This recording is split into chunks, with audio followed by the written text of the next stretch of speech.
ভগৱান বুদ্ধই জ্ঞান প্ৰাপ্তিৰ বাবে ঘোৰ তপস্যা কৰি আছিল।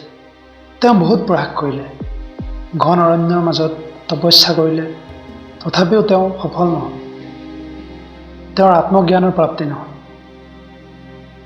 আৰু তেওঁ এদিন নিৰাশ হৈ ডিমটিভেট হৈ ভাবিলে, মই ইমান কঠোৰ তপস্যা কৰিলোঁ, শেষত একো নাপালোঁ, আৰু ইয়াৰ পিছত মই কি কৰিব পাৰিম। আৰু এই নিগেটিভ চিন্তাবোৰৰ পৰাই তেওঁৰ হিম্মত একেবাৰে ভাগি পৰিল। তেনেতে অলপ সময়ৰ পিছত তেওঁৰ পিয়াহ লাগিল, আৰু পানী খাবলৈ তেওঁ এটা পুখুৰীৰ পাৰলৈ গ'ল। আৰু পুখুৰীৰ পাৰত তেওঁ এটা অদ্ভুত দৃশ্য দেখিলে। এটা কেৰ্কেটুৱা, যাৰ দুটা পোৱালি আছিল, পুখুৰীৰ পানীত পৰি গৈছিল। কিছু সময় কেৰ্কেটুৱাজনী অলপ সময় তেনেকৈ বহি থাকিল, আৰু কিছু সময়ৰ পিছত তাই পুখুৰীৰ পানীত জঁপিয়াই দিলে।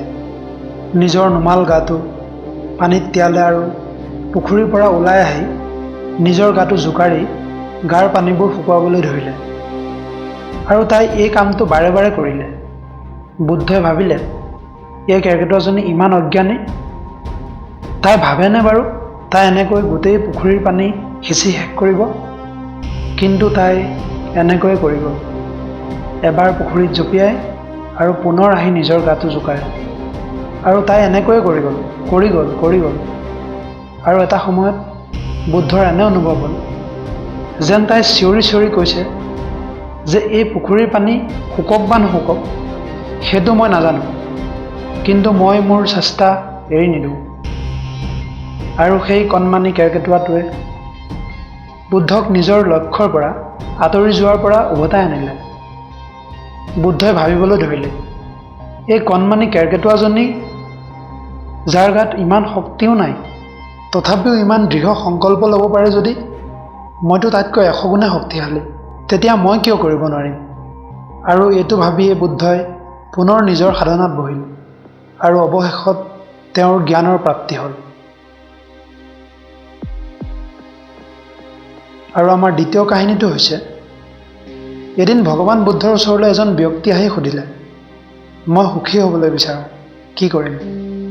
বুদ্ধই উত্তৰ দিলে, তোমাৰ প্ৰশ্নতেই উত্তৰটো আছে।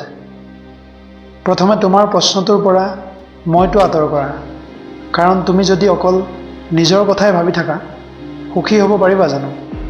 আৰু এতিয়া থাকিল বিচাৰোঁ, মই সুখী হ'ব বিচাৰোঁ। এই বিচাৰোঁ শব্দটো আঁতৰাই দিয়া, কাৰণ ই হৈছে তোমাৰ ইচ্ছা। যিদিনাই তোমাৰ সকলো ইচ্ছা শেষ হৈ যাব, সেইদিনাই তুমি সম্পূৰ্ণৰূপে সুখী হৈ যাবা। আৰু এতিয়া বাকী থকাখিনিয়ে সুখ।